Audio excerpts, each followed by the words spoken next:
بسم الله الرحمن الرحيم به نستعين صلى الله على النبي الكريم باب في التوبة والاستغفار. قال الله تعالى أعوذ بالله من الشيطان الرجيم يا أيها الذين آمنوا توبوا إلى الله توبة نصوحا. وقال تعالى وتوبوا إلى الله جميعا أيها المؤمنون لعلكم تفلحون. وقال تعالى ومن يعمل سوءا أو يظلم نفسه ثم يستغفر الله يجد الله غفورا رحيما. یہ توبہ اور استغفار کا باب ہے اور یہ دروازہ اللہ نے اپنے بندوں کے لیے کھولا ہے جو قیامت تک کھلا رہے، یہاں تک کہ سورج مغرب سے نکل آئے یا آدمی آخری مرحلے پر پہنچ جائے اور غرغرہ شروع ہو جائے، علامات موت کے ظاہر ہو جائیں، تو اس کے بعد توبہ قبول نہیں ہوتی. اس سے پہلے توبہ قبول ہوتی اور ہر گناہ کی توبہ قبول ہوتی. یہاں تک کہ اگر آدمی مشرک ہے، کافر ہے اور پھر توبہ کرتا ہے، شرک سے توبہ کرتا ہے، کفر سے توبہ کرتا ہے، اللہ تعالیٰ وہ توبہ بھی قبول فرماتے ہیں. تو ہر گناہ سے اللہ توبہ قبول فرماتے ہیں اور یہ ایمان والوں کو حکم ہے کہ وہ توبہ کرتے رہیں. اور اس کی وجہ یہ ہے کہ انسان بھول چوک کا پتلا ہے، اس سے غلطیاں ہوتی ہیں اور ہوں گی، چھوٹی بھی ہوتی ہیں بڑی بھی ہوتی ہیں. البتہ جو بڑے بڑے گناہ کہلاتے ہیں، کبائر کہلاتے ہیں، ان کا صدور ایمان والوں سے بہت بعید ہے. ایک ایمان والا بندہ ہے، وہ اللہ کو مانتا ہے، پھر اس کے بعد وہ بڑا گناہ کرے، یہ بات اس کے ایمان کو دیکھتے ہوئے سمجھ سے پرے ہے، لیکن ہو سکتا ہے. وہ معصوم نہیں ہے، اس سے بڑی غلطیاں بھی ہو سکتی ہیں، لیکن ان غلطیوں کے ہونے کے بعد اس کے اندر اگر بے چینی پیدا نہ ہو تو یہ خطرے کی بات ہے. اس کے بعد بھی مطمئن رہے وہ، اور زندگی جیسی گزر رہی ہے اس پہ مطمئن رہے، قانع رہے، تو یہ خطرے کی بات ہے کہ اس کو اللہ کا ڈر نہیں، اس کو آخرت کی جواب دہی کا احساس نہیں. یہ چیز اگر دماغ سے نکل جائے اور دل اس سے خالی ہو جائے تو یہ آگے بڑے خطرے کی چیز. اور پھر یہ ڈر ہوتا ہے کہیں بڑھتے بڑھتے آدمی اللہ کا انکار کر بیٹھے اور ایسی غلاظتوں میں چلا جائے کہ پھر وہاں سے نکلنا اس کے لیے مشکل ہو جائے. تو اسی لیے بات کہی جاتی ہے کہ آدمی ہمیشہ توبہ کرتا رہے، ہمیشہ اپنے گناہوں کے بارے میں اللہ سے معافی مانگتا رہے، تاکہ وہ دلدل میں دھنسنے نہ پائے، تاکہ اس کا دل بالکل ایسا زنگ آلود نہ ہو جائے کہ پھر اس کے بعد کوئی چیز پر اثر ہی نہ کرے. کلا بل ران علی قلوبہم ما کانوا یکسبون. اللہ تعالیٰ فرماتا ہے کہ وہ جو ان کے کرتوت ہیں اس کے نتیجے میں ان کے دل ایسے زنگ آلود ہو گئے ہیں کہ اب کوئی چیز پر اثر انداز نہیں ہوتی. کبھی کبھی دلوں پر پھر مہر لگ جاتی. اسی لیے حدیث میں آتا ہے کہ آدمی جب کوئی گناہ کرتا ہے تو ایک سیاہ نقطہ اس کے دل پر لگ جاتا ہے. اب اگر وہ توبہ کر لے تو وہ صاف ہو جاتا ہے، اور اگر توبہ نہ کرے تو وہ سیاہ نقطہ اس کے دل پر قائم رہتا ہے. پھر دوسرا گناہ کرتا ہے، پھر اس پہ نقطہ لگ جاتا ہے، یہاں تک کہ کرتے کرتے اس کا دل سیاہ ہو جاتا ہے. اتنے نقطے سیاہ لگتے ہیں کہ پھر دل سیاہ ہو جاتا ہے، اور جب دل پورا سیاہ ہو جائے تو پھر پلٹنا بڑا مشکل ہوتا ہے. پلٹنے کے حدود ہیں. آدمی ایک حد تک جا کر واپس آ جاتا ہے، پلٹ جاتا ہے، لیکن ایک حد ایسی ہوتی ہے کہ وہاں جانے کے بعد پھر سنبھلنا بہت مشکل ہے. جیسے ڈھلوان ہو اور ڈھلوان کے آگے پھر ایسی کھائی ہو یا کوئی نہر ہو، ندی ہو، سمندر ہو کہ آدمی جب اس ڈھلوان پر پڑ گیا اور بالکل اب قریب پہنچ گیا ڈھیک پر، تو اب اس کا سنبھلنا کوئی آسان کام نہیں. اب تو ڈر ہے کہ گر جائے گا اسی میں. لیکن جب گر رہا ہوتا ہے تو وہ سنبھل سکتا ہے. کہیں نہ کہیں ایسی رکاوٹ آتی ہے کہ وہاں پر وہ اپنے آپ کو روک سکتا ہے. تو اس لیے حکم ہے کہ آدمی ہمیشہ متیقظ رہے، اپنے گناہوں پر نادم رہے، اور یہ سمجھنا ہے کہ ہم سے گناہ ہوتے ہی نہیں. اس سے بڑا گناہ کیا ہے؟ یہ خود اپنی جگہ پر بہت بڑا گناہ ہے، بلکہ ہو سکتا ہے سب سے بڑا گناہ. گویا کہ اس کو احساس اپنی بڑائی کا. اور انسان کو اللہ تبارک و تعالیٰ نے جو یہ خصوصیت دی ہے کہ وہ اچھائیوں کی طرف بھی جاتا ہے، برائیوں کی طرف بھی جاتا ہے. اس سے اچھائیاں بھی ہوتی ہیں، برائیاں بھی ہوتی ہیں. تو اس نے یہ سمجھ کر کہ ہم سے غلطیاں نہیں ہو سکتی، اپنے آپ کو نہ جانے کیا سمجھ لیا، فرشتہ سمجھ لیا، یا بالکل انسان سے پرے کوئی مخلوق سمجھ لیا. اور یہ بڑائی کا احساس وہ ہے جو پھر انسان کو ایک ایسی حد پر پہنچا دیتا ہے کہ اس کے لیے پلٹنا اور زیادہ مشکل ہوتا ہے. یہ سب سے خطرناک مرض ہے، اپنے کو بڑا سمجھنا، اپنے کو معصوم سمجھنا. معصوم تو انبیاء علیہم السلام ہیں، باقی کوئی معصوم نہیں ہے. صحابہ بھی معصوم نہیں ہیں، محفوظ ہیں، اللہ نے ان کو بچایا ہے. اولیاء اللہ بھی اللہ ان کی حفاظت کرتا ہے تو محفوظ رہتے ہیں وہ گناہوں سے. لیکن کیا ان سے گناہ نہیں ہو سکتے؟ گناہ ہو سکتے ہیں، کبھی ہو بھی جاتے ہیں. اللہ تبارک و تعالیٰ کبھی دکھا دیتا ہے اپنی ذات کی جو قدرت ہے اور اس کا جو استغنا ہے وہ دکھا دیتا ہے.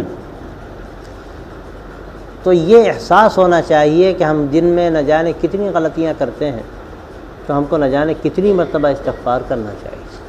اللہ کے نبی صلی اللہ علیہ وسلم کے بارے میں بھی آ رہا ہے، حدیث آگے آ رہی ہے. آپ فرماتے ہیں میں تو 100 دفعہ استغفار کرتا ہوں، 100 مرتبہ توبہ کرتا ہوں، 70 مرتبہ توبہ کرتا ہوں. آپ تو معصوم تھے،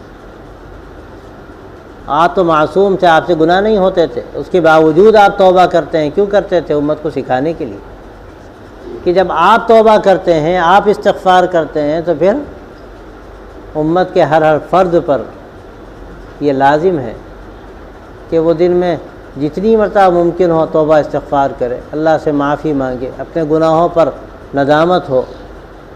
اس لیے گناہوں کی اتنی قسمیں ہیں، آدمی کیسے کیسے گناہ کرتا ہے خود اس کو احساس نہیں ہوتا بعض مرتبہ کہ ہم نے کوئی گناہ کیا. جو بڑے بڑے گناہ ہیں، کھلے ہوئے گناہ ہیں، ان کو تو گناہ سمجھتا ہے آدمی. لیکن بہت سے ایسے گناہ ہوتے ہیں جو بعض مرتبہ بہت آگے کے تک ہو جاتے ہیں، لیکن آدمی ان کو گناہ نہیں سمجھتا اور ان میں ملوث رہتا ہے. تو یہ ایسی چیزیں ہیں کہ ان میں اگر آدمی عمومی طور پر بار بار استغفار نہ کرے، توبہ نہ کرے، تو دلدل میں دھنستا چلا جائے. ایک توبہ ہے خصوصی کسی گناہ کے بارے میں جو اس نے کیا، اور ایک توبہ ہے عمومی اپنی زندگی میں جو غلطیاں ہوئی ہوں جن کو آدمی جانتا ہے نہیں جانتا. حدیث میں اسی لیے سکھایا گیا کہ یا اللہ میں ان گناہوں سے بھی توبہ کرتا ہوں جن کو میں جانتا ہوں، ان گناہوں سے بھی توبہ کرتا ہوں جن کو میں نہیں جانتا. اس سے معلوم ہوا کہ نہ انجانے میں بہت سارے گناہ ہوتے، غلطیاں ہوتی. اللہ تعالیٰ خطا کو معاف کرتا ہے، ایسی خطا کہ جس کا آدمی کو احساس نہ ہو، غلطی ہو جائے، اللہ اس کو معاف کرتا ہے، لیکن غلطی تو ہوئی، اور وہ کبھی کبھی سیاہ نقطے کی شکل میں دل پر لگ جاتی۔ اب اگر عمومی طور پر آدمی توبہ استغفار کر لے، اللہ سب معاف کر دیتا ہے۔ اور یہ توبہ ہر گناہ سے ضروری ہے، واجب ہے، کوئی بھی گناہ ہو اسے توبہ کرنا واجب ہے۔ البتہ اس کی دو قسمیں کی جاتی ہیں، بڑے گناہ ہیں، چھوٹے گناہ ہیں۔ بڑے گناہوں سے توبہ کرنا واجب ہے، اور امت اس پر تقریباً متفق ہے کہ وہ بڑے گناہ توبہ کے بغیر معاف نہیں ہوتے۔ اور بڑے گناہ کون سے ہیں؟ جن پر لعنت ہے اور جن کے بارے میں سخت الفاظ قرآن مجید میں اور احادیث میں آتے ہیں، جیسے اجتنبوا السبع الموبقات، 7 ایسے گناہوں سے بچو جو ہلاک کر دینے والے، اور اس میں بڑے بڑے گناہوں کا ذکر ہے۔ تو بڑے گناہوں کے بارے میں تو یہ متفق ہیں سب کہ ان سے توبہ کرنا واجب ہے، اور بغیر توبہ کے معاف نہیں ہوتے۔ قرآن مجید میں بھی الا من تاب کی شرط ہے ہر جگہ تقریباً۔ اور جو چھوٹے گناہ ہوتے ہیں اور آدمی سے رات دن ہوتے ہیں، اللہ کا ایسا کرم ہے کہ اللہ تعالیٰ وہ گناہ نیکیوں سے بھی معاف کر دیتے ہیں۔ ان الحسنات یذہبن السیئات، کہ نیکیاں برائیوں کو کھا جاتی ہیں، ختم ہو جاتی ہیں برائیاں اور نیکیوں سے۔ تو اس سے معلوم ہوا کہ اعمال خیر زیادہ سے زیادہ کرنے چاہیے، تاکہ ان اعمال خیر کے نتیجے میں ہم سے جو غلطیاں ہوتی رہتی ہیں اور روز مرہ ہوتی ہیں، صبح شام ہوتی ہیں، وہ غلطیاں معاف ہوتی جائیں۔ اور اس کا روایتوں میں تذکرہ بھی ہے، کسی صحابی سے کوئی غلطی ہو گئی، وہ آپ صلی اللہ علیہ وسلم کی خدمت اقدس میں حاضر ہوئے، نماز ہوئی، تو آپ صلی اللہ علیہ وسلم نے اس کے بعد اسے کہا تم نے نماز پڑھی ہمارے ساتھ؟ کہ اللہ کے رسول ہاں پڑھی۔ فرمایا بس پھر وہ گناہ تمہارا معاف ہو۔ بڑا گناہ اس طرح کا نہیں تھا، وہ چھوٹا گناہ تھا۔ تو یہ چھوٹے گناہ تو نمازوں سے معاف ہو جاتے ہیں، نیکیوں سے معاف ہو جاتے ہیں، وضو سے معاف ہو جاتے ہیں۔ اللہ نے ایسے انتظامات رکھے ہیں اپنے بندوں کے لیے ایمان والے کہ اگر وہ انتظامات نہ ہوتے تو آدمی کہاں کا رہ جاتا۔ حدیث میں آتا ہے کہ دیکھو، اگر کسی کے گھر کے سامنے نہر ہو اور وہ دن میں 5 مرتبہ غسل کرے تو کیا اس کے جسم پر کچھ میل رہ جائے گا؟ صحابہ نے عرض کیا کہ 5 مرتبہ غسل کرے گا کیا میل رہ جائے؟ فرمایا یہ تمہارے یہ 5 نمازیں اللہ نے تمہاری لیے رکھی ہیں، اور ان نمازوں سے پہلے آدمی وضو کرتا ہے۔ اور وضو کے بارے میں بھی حدیث میں آتا ہے کہ آدمی جب وضو کرتا ہے تو اعضائے وضو سے گناہ ہوئے ہیں سب صاف ہو جاتے ہیں، مع الماء او مع آخر قطر الماء، پانی کے ساتھ، یہ پانی کے آخری قطرے کے ساتھ۔ اور حدیث میں آتا ہے کہ اگر آدمی بسم اللہ پڑھ کر وضو کر رہا ہے تو صرف جو اعضاء دھوئے جا رہے ہیں صرف انہی کے گناہ معاف نہیں ہوتے، پورے جسم کے گناہ معاف ہو جاتے ہیں۔ ہم لوگوں کو خیال بھی نہیں ہوتا، مشینی وضو کرتے ہیں، جا کے بیٹھ جاتے ہیں، اور دھیان کا بڑا اثر پڑتا ہے۔ یاد رکھیے، ایک تو آپ وضو کرتے ہیں جا کر، وہ بسم اللہ پڑھ لی، وہ بھی بے دھیانی میں پڑھی، پھر جو وعدے ہیں ان کا بھی خیال نہیں۔ اب اگر ہم بسم اللہ پڑھتے ہوئے سوچیں کہ یہ تو اللہ کا بڑا انعام ہے کہ صرف وہی اعضاء نہیں جو دھوئے جا رہے ہیں بلکہ پورے جسم کے گناہ معاف ہو جائیں گے، اس کے بعد آدمی دھیان کے ساتھ وضو کر رہا ہے تو یقیناً یہ وضو اس کا ایسا ہوگا کہ وہ صاف ستھرا ہو کر نماز میں آئے گا۔ اب نماز میں جی لگے گا نہیں لگے گا؟ نماز میں کیوں جی نہیں لگتا؟ اس کا ایک بڑا سبب یہ ہے کہ ہمارا وضو صحیح نہیں، ہمارا وضو مشینی ہے، نل کھول لیا، پانی بہہ رہا ہے، باتیں کر رہے ہیں، وضو بھی ہو رہا۔ یہ مشینی وضو جو ہے اس نے ہماری نمازیں بھی خراب کی۔ اگر اہتمام کے ساتھ وضو کرے آدمی، بسم اللہ پڑھ کر وضو کرے، دھیان کے ساتھ کہ ہمارے گناہ صاف ہو رہے ہیں، تو اللہ تعالیٰ صاف کر دے، صاف ستھرا ہو کر آئے گا۔ اور اسی میں اگر جو دعائیں سکھائی گئی ہیں، بعض دعاؤں میں استغفار خود ہی موجود ہے۔ اللہم اغفر لی ذنبی ووسع لی فی داری وبارک لی فی رزقی، یہ بڑی برکت والی دعا ہے۔ اگر وضو کے درمیان آدمی 3 مرتبہ اس کو پڑھ لے دعا کو تو اس میں دین و دنیا کی برکت ہے۔ اللہم اغفر لی ذنبی ووسع لی فی داری وبارک لی فی رزقی، بعض لوگوں نے تجربے کی بات لکھی کہ وسعت رزق میں اس کا بڑا حصہ ہے۔ اگر وضو میں 3 مرتبہ آدمی دعا پڑھ لے درمیان میں تو اللہ تعالیٰ گناہ بھی معاف کریں گے، اس لیے کہ دعا اس میں استغفار موجود ہے، اے اللہ میرے گناہ معاف کر دے۔ اب جب استغفار بھی کر لیا اور وضو میں خود ہی وہ گناہ صاف ہو جاتے ہیں تو کیا اس کے بعد کچھ میل رہ جائے گا؟ اور پھر برکت مزید یہ کہ اللہ ہمارے گھر میں وسعت دے اور رزق میں برکت دے. یہ دونوں بھی دعائیں ہو گئیں تو اللہ دنیا بھی بنا رہا ہے، دین بھی بنا رہا ہے. آپ دیکھیں یہ پورا جو نظام اسلام ہے پوری زندگی کے لیے، اس میں جگہ جگہ ایسے مواقع ہیں کہ ذرا توجہ دی جائے تو ایسی زندگی ہو جاتی ہے کہ آدمی کو زندگی کا لطف آئے. لیکن ہم ان چیزوں کی طرف توجہ ہی نہیں کرتے. وضو بھی ہمارا مشینی اور نماز بھی ہماری مشینی. وہاں وضو کیا، کھڑبڑ کیا، پانی بھی خوب بہایا، حالانکہ حکم ہے کہ نہر جاری پر اگر ہو اس کے بعد بھی تم نے پانی میں اسراف کیا تو پکڑ ہوگی، اللہ کیا پوچھ ہوگی کہ تم نے پانی زیادہ بہایا. اور سب سے زیادہ پانی ان ٹوٹیوں سے بہتا ہے. ہم نے ٹوٹی کھول لی، اب اس کے بعد دھو رہے ہیں، بند نہیں کر رہے ہیں. حالانکہ اصولی بات یہ اللہ ہم کو ہی معاف کرے، ہم سے بھی غلطی ہوتی، لیکن ہونا یہی چاہیے کہ آدمی ٹوٹی کھولے، پانی لے، بند کرے، پھر ٹوٹی کھولے، پانی لے، پھر بند کرے. جیسے لوٹے سے وضو کرتا ہے آدمی کہ لوٹے سے پانی اس نے لیا اپنے ایک ہاتھ میں، پھر لوٹا سیدھا کر لیا، اور پھر لیا اور پھر لوٹا سیدھا کر لیا، اس میں اسراف نہیں ہوتا. لیکن آج ٹوٹیوں سے جو وضو ہوتا ہے اس میں اسراف ہوتا ہے. لیکن تھوڑا سا اگر یہ خیال کیا جائے کہ ہر مرتبہ عضو دھونے کے لیے آدمی پانی لے، ٹوٹی کھولے اور ٹوٹی بند کرے. ہم تو یہاں تک کرتے ہیں کہ مسح کرنا ہے تب بھی بند نہیں کرتے، آرام سے مسح کر رہے ہیں، اب اس کے بعد پیر دھو رہے ہیں، پانی بہہ رہا ہے. تو اول تو یہ کہ اس میں اسراف نہ ہو. نمبر دو یہ کہ استحضاء، کہ اس سے ہمارے جو جسم کے گناہ ہیں وہ صاف ہو رہے ہیں. تو اللہ تعالیٰ اپنے نیک بندوں کو دکھا بھی دیتا ہے. امام ابو حنیفہ رحمۃ اللہ علیہ کے بارے میں بڑا مشہور ہے کہ وہ کبھی کبھی ان کو محسوس ہوتا تھا کہ نالی میں گناہ بہہ رہے ہیں، لوگ گناہگار لوگ ہیں، وضو کر رہے ہیں، اب وہ جب پانی سے وہ صاف ہو گئے گناہ تو نالی میں بہتے ہوئے بھی کبھی کبھی نظر آ رہے ہیں. وہ دنیا دوسری ہے، عالم مثال کی چیزیں اللہ تبارک و تعالیٰ اپنے نیک بندوں کو کبھی دکھا دیتے ہیں. حقیقت متمثل ہو کر آ جاتی ہے سامنے جو چھپی ہوئی تھی. لیکن ظاہر ہے کہ یہ تو کبھی کسی کے ساتھ ہوا تو ہوا، لیکن اس سے ایک بات واضح ہوتی ہے کہ اللہ نے جو وعدہ، اللہ کے رسول صلی اللہ علیہ وسلم نے جو وعدہ فرمایا وہ حق ہے. تو ہمیں اگر استحضار کے ساتھ وضو ہوگا تو اس سے گناہ معاف ہو جائیں گے. تو اب ان الحسنات یذہبن السیئات کی جو بات کہی جا رہی ہے کہ چھوٹے موٹے گناہ تو معاف ہو ہی جاتے ہیں، اگر وضو میں استغفار توبہ بھی کر لیا تو انشاءاللہ بڑے بڑے گناہوں کے بارے میں بھی امید ہے کہ انشاءاللہ وہ بھی معاف ہو جائیں گے. تو اس طرح اللہ نے ہمارے لیے انتظام کیا. اب یہ توبہ جو ضروری ہے بڑے گناہوں سے ضروری ہے، چھوٹے گناہوں میں بھی آدمی توبہ کرے. معصیت اگر دیکھی جائے تو اللہ کی شان عالی کے اعتبار سے تو برابر ہے. بھئی نافرمانی تو ہے ہی نا. نافرمانی اگر بڑے کی جائے تو اس کی جو اہمیت ہے وہ سب جانتے ہیں. ایک نافرمانی کسی کی بھی کر رہا ہے آدمی، کوئی اے بھیا ذرا فلاں کام کر دو، موقع نہیں ہے، اچھی بات، بھیا نہیں موقع تو کیا کرے، وہ کون سزا دے گا تمہیں؟ اور اس کے آگے بڑھ کر کوئی ایسا جو بااثر ہے وہ کہہ رہا ہے ذرا سے یہ چیز یہاں سے یہاں رکھ دو، اچھا ہاں دیکھیں گے، نہیں کیا تو اچھا بتاتے ہیں تمہیں، بڑے نالائق آدمی اتنا سے کام نہیں کرتے. اب اس کے بعد اور آگے بات بڑھی، ڈی ایم کے یہاں سے آرڈر آیا فلاں کام کرنا ہے، ارے چھوڑو کون کرتا ہے، نہ کرو جاؤ جیل میں. اور آگے آپ جائیے، صدر جمہوریہ وزیر اعظم کا آرڈر ہے براہ راست، اور آپ جا کے کہہ دیں میں نہیں کرتا، میں نہیں مانتا، پھر تو مزے ہی ہیں آپ کے. یہ تو بہت معمولی مثال ہے. آپ دیکھیے اللہ تبارک و تعالیٰ کی قدرت عالی کے اعتبار سے، شان عالی کے اعتبار سے اگر کوئی بات کہی جا رہی ہے اور عملی طور پر آدمی دکھا رہا ہے کہ ہم نہیں عمل کرتے، وہ چھوٹا گناہ ہے. لیکن کیا معصیت اللہ کی نہیں ہے؟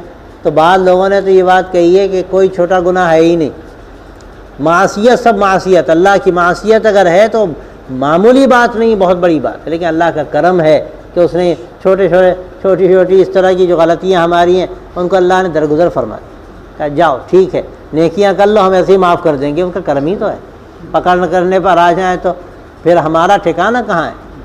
تو چھوٹے گناہ تو اللہ ایسے معاف کر دیتا ہے، بڑے گناہوں پر توبہ شرط ہے. اور توبہ جو آدمی کرتا ہے تو اس کا جو سب سے بڑا جز ہے توبہ کا، اہم ترین جز ہے، بلکہ بعض حدیثوں میں اس کو توبہ ہی کہا گیا، وہ ندامت ہے. اسی لیے ایک حدیث میں کہ الندم توبہ، ندامت ہی توبہ ہے. سب سے بڑی چیز ندامت ہے. آدمی ندامت ہی نہیں ہو رہی، زبان سے توبہ توبہ کر رہا ہے اور دل میں کیا ہے؟ ابھی تو گناہ کرنا ہے، موقع تو ملے. یہ تو بہت ہی ڈھٹائی کی بات ہے. گناہ کی نیت زبان پہ جاری، الہی توبہ، یعنی زبان سے توبہ توبہ ہے اور دل میں یہ خیال ہے کہ موقع بھی نہیں مل رہا ہے، موقع ملے گا تو پھر کریں گے. تو یہ تو توبہ نہیں ہے، یہ ڈھٹائی ہے، اللہ اس کو معاف نہیں کرتا. توبہ کا جز اعظم ندامت ہے. اگر آدمی کو کم سے کم ندامت تو ہو کہ ہم نے غلطی کی. اور پھر اس کے بعد دوسری بات یہ ہے کہ جو غلطی کر رہا ہے سب سے پہلے تو اس سے الگ ہو جائے, ندامت ہو, اس غلطی سے الگ ہو جائے. اور تیسری بات یہ ہے کہ طے کر لے کہ اب کبھی آئندہ یہ غلطی نہیں کرنی. 3 باتیں ہو گئیں. پہلی بات یہ کہ ندامت ہو, دوسری بات یہ کہ اس گناہ سے الگ ہو جائے. یہ نہیں گناہ بھی ساتھ ساتھ ہو رہا ہے, توبہ بھی ساتھ ساتھ ہو رہی, تو توبہ نہیں ہے, وہ تو تماشا ہے. اور پھر یہ طے کر لے کہ آئندہ ہم یہ غلطی نہیں کریں گے. اب یہاں پر یہ خیال پیدا ہوتا ہے کہ آدمی بعض مرتبہ 10 مرتبہ ایسا ہوتا ہے کہ وہ طے کرتا ہے کہ ہم یہ گناہ نہیں کریں, اور اس کے بعد پھر وہ گناہ کرتا ہے. تو یاد رکھنے کی بات یہ ہے کہ اس میں آدمی مایوس نہ ہو. اللہ کا ایسا کرم ہے, فرماتا ہے کہ تم اگر زمین بھر گناہ لے کر آؤ گے, ہم زمین بھر مغفرت لے کر آئیں گے. اگر 100 مرتبہ آدمی غلطی کرے گا, اللہ تعالیٰ 100 مرتبہ اس غلطی کو معاف فرمائیں گے. لیکن شرط وہی ہے کہ ہر مرتبہ سچے دل سے توبہ ہو, طے یہ کر لے کہ ہم یہ غلطی نہیں کریں گے, عزم کرے اس پر, اور پھر پھسل جائے قدم, پھر ہو جائے غلطی. تو آدمی بہرحال آدمی ہے, انسان ہے, غلطی ہو سکتی. اللہ کا کرم ہے, آدمی پھر توبہ کرے, اللہ پھر معاف کرے. لیکن شرط یہ ہے کہ ڈھٹائی نہ پیدا ہو, ایک طرف ڈھٹائی نہ پیدا ہو. یہ نہیں کہ آدمی توبہ کر رہا ہے, ہاں نہیں کریں گے, لیکن اندر چور چھپا ہوا ہے کہ ہاں دیکھیں گے, ہاں موقع ہوا تو دیکھا جائے گا. یہ خدا نخواستہ دل کے نہا خانے میں بات چھپی ہوئی ہے, تو پھر توبہ قبول نہیں. توبہ جب ہی قبول ہے کہ نہ کرنے کا عزم ہو. بہت سے لوگ مایوس ہو جاتے ہیں, اس لیے یہ بات سمجھنے کی, کہتے ہیں کب سے توبہ کر رہے ہیں, 1 مرتبہ کی, 2 مرتبہ کی, 10 مرتبہ کی, فائدہ کیا توبہ سے؟ ان کو سمجھنا چاہیے کہ توبہ کا بہت فائدہ ہے. 100 مرتبہ غلطی کرو گے تو 100 مرتبہ توبہ کرو گے, اللہ 100 مرتبہ معاف کرے گا. مایوس نہ ہو آدمی. بہت سے لوگ اس میں توبہ چھوڑ دیتے ہیں اور سوچتے ہیں چلو چھوڑو, جو غلطی اب کر رہے ہیں اور توبہ کی توفیق ہو بھی رہی ہے, کوئی فائدہ ہی نہیں, جم کے غلطی کرو, چھوڑو, جانے دو. یہ بات تو ایسی خطرناک ہے, اور اس کے اندر بھی ڈھٹائی کے نتیجے میں آدمی کفر و شرک تک پہنچ جاتا ہے, اللہ کے انکار کر دیتا ہے. تو یہ بہت بڑی بھول ہے, بہت بڑی غلطی ہے. کبھی یہ نہیں سمجھنا چاہیے کہ ہم نے 10 مرتبہ توبہ کر لی اور پھر توبہ ٹوٹ گئی تو توبہ کا فائدہ کیا. یہ بیکار کی بات ہے. توبہ کا فائدہ ہی فائدہ ہے. 100 مرتبہ غلطی کریں گے, 100 مرتبہ, اور کہاں جائیں گے. ایک بزرگ کے بارے میں ہے کہ غلطی ہوئی, توبہ کی, غلطی ہوئی, پھر تو اللہ سے کہہ رہے ہیں یا اللہ اگر 100 مرتبہ بھی غلطی کریں گے تو اور کون سی پناہ کی جگہ ہے, تیرے سوا پناہ کہاں ملے گی. تیری ہی پناہ میں تو آئیں گے, تیرے ہی سامنے آ کر گر گڑائیں گے, اور کون ہے, کس کے پاس جائیں گے, کون دعا قبول کرنے والا ہے, کون پناہ دینے والا ہے. اے اللہ ہم سے تو غلطی ہو رہی ہے, ہم توبہ کرتے ہیں اور ہم طے کرتے ہیں کہ غلطی نہیں کریں گے, اللہ تو ہی بچا لے, ہم سے تو ہوتا نہیں. اللہ ہی سے مانگے آدمی, غلطی ہو رہی ہے, بار بار ہو رہی ہے, توبہ کر رہا ہے, اللہ سے یہ بھی مانگے کہ اللہ ہمیں گناہوں سے بچنے کی توفیق تو ہی عطا فرما. پھر گناہ ہو جائے, پھر اللہ کے سوا اور ہے کون جو معاف کرنے والا. اور قرآن مجید کے اندر تو اس کا بار بار تذکرہ بھی ہے کہ اور کون ہے جو دعا قبول کرنے والا ہو اور جو معاف کرنے والا ہو. تو آدمی اگر غلطی بار بار بھی ہو رہی ہے تو بھی اللہ سے توبہ کرے, لیکن ڈھٹائی خدا نخواستہ اگر پیدا ہو جائے کیا ٹھیک ہے, ہونے دو غلطی, دیکھیں گے موقع ہوگا پھر غلطی کریں گے, یہ چیز اللہ کو سخت ناپسند ہے. کبھی توبہ کی توفیق سلب ہو جاتی ہے. یہ بڑی خطرناک بات ہے کہ توبہ کی توفیق اگر سلب ہو جائے تو پھر آدمی کے لیے کوئی ٹھکانہ نہیں. ایک چیز اور یہ ہے کہ اگر گناہ کسی اللہ کے بندے سے متعلق ہے, یہ تو وہ مسئلہ ہے کہ اللہ کے حق سے متعلق بات ہے تو 3 باتیں, معاملہ ختم. ندامت پیدا ہو جائے, گناہ چھوڑ دے اور طے کر لے کہ ہمیں یہ گناہ نہیں کرنا, انشاءاللہ توبہ قبول ہوگی. لیکن اگر بندے کا حق ہے تو چوتھی شرط اور بھی ہے کہ آدمی اس حق کو ادا کرے یا وہ حق معاف کرائے. وہ حق جو ہے بندے کا وہ ادا کرے یا وہ حق معاف کرائے. جب تک وہ معاف نہیں کرائے گا اس کی توبہ قبول نہیں ہوگی. اللہ اپنے حقوق معاف کر دیتے ہیں لیکن بندوں کے حقوق معاف نہیں کرتے. اور وہ حدیث آپ نے پڑھی کہ جو بڑی نیکیاں کرنے والا, بہت خیر کے کام کرنے والا, لیکن بندوں کے حق مارنے والا. کسی بھی طریقے پہ حق مارنے والا، تو قیامت میں جب وہ آئے گا تو اللہ تبارک و تعالیٰ جو نیکیاں ہیں دوسروں کی، اس کی نیکیاں جو ہیں وہ دوسروں کو دے دیں گے جن کا حق مارا، اور جب نیکیاں ختم ہو جائیں گی تو ان کی برائیاں اس کے سر ڈالی جائیں گی، اور 1000 نیکیوں کے باوجود منہ کے بل اس کو جہنم میں ڈال دیا جائے۔ تو یہ معاملہ بڑا سخت ہے حقوق العباد کا۔ یہ جو اللہ کے حقوق ہیں اللہ تو معاف کر دے، بڑا رحیم ہے، لیکن بندوں کے جو حقوق ہیں ان کا معاف کرا لینا، ان کا ادا کر دینا انتہائی ضروری ہے۔ اگر یہ کام نہیں ہوگا تو پھر بہت خطرے کی بات ہے۔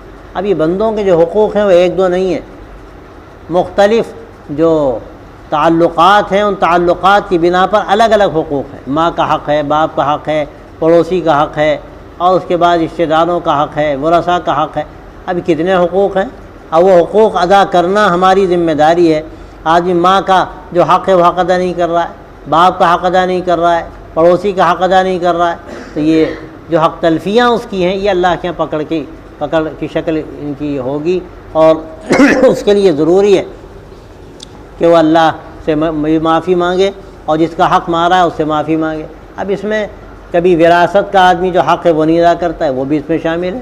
اگر وراثت تقسیم نہیں کی ہے شریعت کے مطابق اور اپنی بہن کو حق نہیں دیا یا بھائی کا حق مارا، تو اللہ تعالیٰ ایسے شخص کی توبہ قبول نہیں کرتا جب تک کہ وہ حق ادا نہ کرے۔ وہ حق ادا کر دے گا تو اللہ تعالیٰ قبول فرمائیں گے۔ اور کتنے کاروبار میں شریک ہوتے ہیں اور دوسرے کا حق مان لیتے ہیں، دوسرے کا حق رکھ لیتے ہیں اور یہ سمجھتے ہیں کہ ہم تو شریک ہیں، تھوڑا زیادہ لے لیے کیا فرق پڑتا ہے۔ ایک حبہ بھی اگر زیادہ لے لیا تو اللہ کے یہاں پکڑ ہو۔ اسی طرح کسی کو ستایا، کسی کو پریشان کیا، یہ معمولی بات نہیں ہے، اللہ کے اس کی پکڑ ہے۔ ایذاء مسلم حرام ہے، بلکہ لوگوں کو ستانا بھی جائز نہیں۔ حدیث میں آتا ہے کہ صحیح مسلمان وہ ہے کہ جس کی زبان سے اس کے ہاتھ سے تمام لوگ محفوظ رہیں۔ اب یہاں کس کس کی حق تلفی ہوئی ہے، کسی کو بھی ستایا، کسی کو گالی دے دی، کسی کو برا بھلا کہہ دیا، اور غصے میں آدمی کی زبان بے قابو ہو گئی، تو یاد رکھیں کہ جب تک معافی نہیں مانگیں گے اس وقت تک بات نہیں بنے گی۔ جب تک معافی نہیں مانگیں گے اس وقت تک توبہ قبول نہیں ہوگی۔ البتہ کبھی کبھی ایسی صورت ہو جاتی ہے کہ اگر جا کے معافی مانگے گا تو اور زیادہ فتنے کا اندیشہ ہے، اور زیادہ فتنے کا اندیشہ ہے کہ بات آگے بڑھ جائے گی اور نہ جانے کس قسم کا جھگڑا شروع ہو جائے۔ تو وہاں علماء نے یہ بات کہی ہے کہ کوشش کرے اس کے ساتھ ایسا سلوک کرے کہ اللہ تعالیٰ اس کے دل میں اس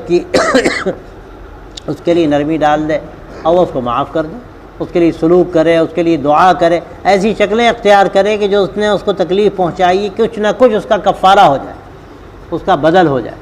ایسے یہاں تک کہا جاتا ہے کہ اگر کسی کی غیبت کی ہے اس سے معافی مانگے جا کے، بھائی ہم نے آپ کی برائی کر دی، آپ ہم کو معاف کر دیجیے، اب توبہ ہم کرتے ہیں، کبھی ایسی غلطی نہیں کریں گے۔ لیکن یہاں بھی وہی مسئلہ ہے، کبھی کبھی اور زیادہ فتنوں کا ذریعہ بن جائے گی بات۔ آپ نے برائی کی، اس کو پتہ نہیں، کوئی مسئلہ نہیں، اب پتہ چلنے کے بعد آپ نے بتا دیا تو نہ جائے کون سی جنگ چھڑ جائے اور بات کہاں تک پہنچے۔ تو اگر اس کا خطرہ ہو تو یہاں بھی یہی بات کہی جاتی ہے کہ آدمی اس کے لیے دعا کرے، آدمی اس کے ساتھ سلوک کرے کہ جو اس نے گویا اس کے مردہ جسم کا گوشت کھایا ہے کسی صورت سے تو وہ معاملہ ختم ہو۔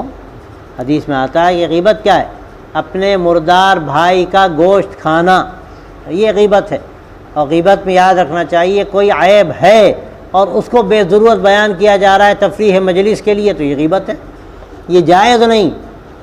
البتہ اگر دینی ذمہ داری سمجھ کر، ایک فریضہ سمجھ کر اس کو بیان کیا جا رہا ہے تو یہ صرف یہی نہیں کہ جائز ہے بلکہ ضروری ہے، کبھی کبھی یہ مستحب ہی نہیں بلکہ فرض ہو جاتا ہے۔ جیسے ہمارے محدثین ہیں، ہمارے محدثین نے دودھ کا دودھ پانی کا پانی کیا ہے۔ کوئی آدمی معلوم میں جھوٹ بولتا ہے حدیث میں تو اب انہوں نے صاف کہہ دیا کہ کذاب ہے، جھوٹا ہے، یہ اس کو غیبت نہیں کہیں گے، یہ احقاق حق ہے، وقت کی ضرورت ہے، اگر نہیں کیا جاتا تو یہ حدیثیں جو آج ہمارے سامنے، یہ حدیثیں ہمارے سامنے نہ ہوتی۔ کسی کے اندر کوئی غلطی ایسی ہے کہ اگر بیان نہ کیا جائے تو لوگ اس کی غلطی میں اس کا اتباع کریں گے اور وہ نقصان اٹھائیں گے، تو اس کی اس غلطی کا تذکرہ کرنا ضروری ہے۔ یہ دونوں باتیں الگ الگ ہیں، لیکن اگر تفریح مجلس کے طور پر آدمی غیبت کر رہا ہے تو یہ انتہائی گناہ کی بات ہے، اور عام طور پر یہی ہوتا ہے۔ آدمی اپنے دل کی بھڑاس نکالتا ہے، آدمی کو مزہ آتا ہے۔ آپ دیکھ لیجیے، تجربہ کر لیجئے، آدمی جب بیٹھے گا باتیں چھڑیں گی، کہیں نہ کہیں آ کر غیبت کا قصہ چل جائے گا، کہ ارے فلاں نے تو ایسا کیا ہوا. اب یہاں جو اس کا تذکرہ اس انداز سے ہو رہا ہے، کیا اس کی اصلاح ہوگی یا کسی اور کو کچھ فائدہ ہونے والا ہے؟ اس کے شر سے کیا ان لوگوں کو بچانا ہے تمہیں؟ یہ اپنی نیت کو دیکھو ٹٹول کا کہ تمہارا اس شخص کی غیبت کرنے کا اور برائی بیان کرنے کا مقصد کیا ہے. عام طور پر مقصد کیا ہوتا ہے؟ ایک لطف مجلس جس کو کہتے ہیں، اس میں مزہ آتا ہے. چند دوست بیٹھ گئے، وہ باتیں شروع ہو گئیں. اب باتوں میں پھر سارا بکھیڑا اور جھگڑا سب شروع ہو جاتا ہے. اس لیے ایک بات کہی جاتی ہے، من صمت نجا، جو خاموش رہا وہ نجات اس کو مل گئی، محفوظ رہا. لیکن سب سے زیادہ مرض ہم لوگوں کو بولنے اور باتیں کرنے ہی کا ہے. بھائی رمضان میں بھی آپ دیکھیے، یہاں ہم بیٹھے ہوئے ہیں، اعتکاف کی حالت میں ہیں، اللہ کے گھر میں ہیں، لیکن جہاں موقع ملا اب باتیں شروع ہو جاتی ہیں. رات کو 1 بجے 2 بجے، یہاں تک کہ لیٹے باتیں کر رہے ہیں، صبح باتیں کر رہے ہیں. کوئی وقت ایسا نہیں ہوتا کہ باتوں کی آواز نہ آتی ہو. ٹھیک ہے، دینی باتیں بھی ہوتی ہیں اور دینی باتوں کا کرنا بہتر ہے، لیکن کیا یہ آپ فیصلہ کر سکتے ہیں کہ آپس کی مجلسوں میں جب ایک دوسرے سے لوگ باتیں کرتے ہیں تو کیا ہر شخص دین کی بات کرے گا؟ یقیناً اس میں کوئی نہ کوئی ایسی بات در آئے گی، ایسی غلط بات آ جائے گی کہ آدمی کو احساس بھی نہیں ہوگا. غیبت ہو جائے گی، کبھی چغلی ہو جائے گی، کبھی اور غلط بات زبان سے نکل جائے گی. اور جو حدیث میں آتا ہے کہ سب سے زیادہ لوگ زبان کے خرابیوں اور گناہوں کے نتیجے میں جہنم رسید کیے جائیں گے. اس لیے کہ درانتی ہے، درانتی ہسیہ جانتے ہیں نا، ہسیہ جس سے کھیتی کاٹی جاتی ہے. اللہ کے نبی صلی اللہ علیہ وسلم نے زبان کی مثال ہسیہ سے دی ہے. کھیتی کاٹتے کاٹتے نہ جانے کیا کیا کٹتا ہے، حشائش شیطانیہ بھی کٹ جاتی، اور کبھی کبھی کوئی سانپ بچھو بھی کٹ جاتا ہے، کیڑے مکوڑے بھی کٹ جاتے ہیں. اسی طرح آدمی جب زبان چلاتا ہے درانتی کی طرح تو نہ جانے کیا کیا کٹ جاتا ہے، اور کیا کیا وہ اپنی زبان سے کہہ جاتا ہے جو اس کے لیے وبال ہو، مصیبت ہو جاتی. تو اس لیے بہتر تو یہی ہے کہ آدمی کم سے کم بات کرے. شیخ الحدیث رحمۃ اللہ علیہ اپنے ہاں معتکف میں بار بار فرماتے تھے کہ بھائیو، ان کا تو ایک خاص طریقہ تھا، پیارو خوب کھاؤ خوب سو، باتیں مت کرو. خوب کھاؤ خوب سو، باتیں نہ کرو. اگر تمہیں باتیں کرنا ہے سو جاؤ. رات کو 2 بجے باتیں کر رہے ہیں. ارے بھائی، اگر تمہیں تلاوت کرنی ہو تلاوت کرو، اللہ کا نام لینا ہے اللہ کا نام لو، نہ سو جاؤ. اب اس وقت رات میں 2 بجے تم باتیں کر رہے ہو، غیبت اگر آ گئی زبان پر تو اللہ میاں تو کہہ رہے ہیں کہ بھائی کوئی ہے مانگنے والا، ہم اس کو دیں، اور آپ کہتے ہیں کہ ہمیں نہیں چاہیے، ہم تو دوسرا والا کام کر رہا ہے جہاں محرومی لکھی جاتی ہے. تو یہ بڑی نازک بات ہے. ہمیں اپنی زبان کی حفاظت کرنی ہے، اور اس میں کم سے کم بات آدمی کرے تو بڑی حد تک حفاظت ہوتی ہے. زیادہ بولے گا تو الٹا بولے گا، نامناسب بولے گا، غیبت کرے گا، اور یہ اس کے لیے خطرے کی بات. تو یہ جو توبہ ہے بڑے گناہوں سے ضروری ہے، اور میں خاص طور سے جو بندوں کے حقوق ہیں یہ سب کے سب بڑے گناہ ہیں، کوئی چھوٹا گناہ اس میں نہیں ہے. جب تک وہ حق ادا نہیں کرا لیا جائے گا اللہ تبارک و تعالیٰ اس وقت تک اس کو معاف نہیں کریں گے. ہم نے قصہ سنایا حضرت خواجہ نظام الدین اولیاء رحمۃ اللہ علیہ کا کہ سلوک کی تربیت ہو گئی، کہاں سے کہاں پہنچ گیا بابا فیض الدین گنج شکر کے یہاں. لیکن جب نکلنے لگے تو شرط لگائی انہوں نے کہ میاں ایک بات یاد رکھو، اگر کسی کا حق تمہارے ذمے باقی ہے تو یہ ساری تمہاری جو تعلیمات سلوک ہیں سب ایک طرف اور سب بیکار ہو جائے گا. سب سے پہلا کام تمہارے اوپر یہ ہے کہ جا کے سب کا حق ادا کرو. اب وہ تلاش کرتے کرتے جب کپڑا خریدا تھا 2-4 پیسے باقی تھے، وہاں جا کر کہا انہوں نے بھیا کہ پیسے باقی ہیں یہ لے لو. تو وہ اس نے جو بات کہی حضرت کے یہاں کل پرسوں میں تقریر جو پڑھی جا رہی تھی رمضان کے سلسلے کی، اس میں بات آئی تھی کہ اس نے عجیب بات کہی. وہ کہنے لگا لگتا ہے مسلمانوں کی بستی سے آ رہا ہے. اس وقت مسلمانوں کے بارے میں یہ تصور تھا جو آج بالکل مختلف. آج تو کہیں گے مسلمان کی دکان سے سودا لینا دھوکہ ہی دیتا ہے. ہوتا ہے نہیں ہوتا، ہم نے خود سنا، وہ دھوکہ ہی دیتا ہے. تو یہ جو ہمارے ہاں اس وقت مزاج بن گیا ہے خالص غیر اسلامی مزاج، اور یہ ہمارے لیے بڑے گناہوں کی طرح ہے. ہمارے لیے اس کے نتیجے میں خطرہ یہ ہے کہ خدا نخواستہ ہماری مغفرت نہ ہو، ہمارے اعمال نیک دوسروں کو دے دیے جائیں. تو اس پر ہم سب کو بہت سوچنا چاہیے کہ کہیں کسی کا حق تو ہمارے ذمے نہیں، کبھی ہم نے کسی کو ستایا تو نہیں. کبھی ایسا ہوتا ہے کہ آدمی مذاق میں ستاتا ہے، اس میں بہت سمجھنے کی ضرورت ہے. مذاق ان لوگوں سے کیا جاتا ہے کہ جن کے اندر تحمل ہو، جو برداشت کریں اور مذاق کو مذاق سمجھیں، ایسی دوستی کا تعلق ہو، ان سے آپ مذاق کریں کوئی حرج نہیں، لیکن اس میں بھی حدود قائم رکھیں. کبھی مذاق آدمی ایسا کرتا ہے کسی ایسے شخص سے جس کے اندر تحمل نہیں ہوتا، اور بعضوں کا مزاج عجیب ہوتا ہے کہ وہ کچھ کہتے نہیں ہیں، دل میں رکھ لیتے ہیں. یہ بڑی خطرناک بات ہے۔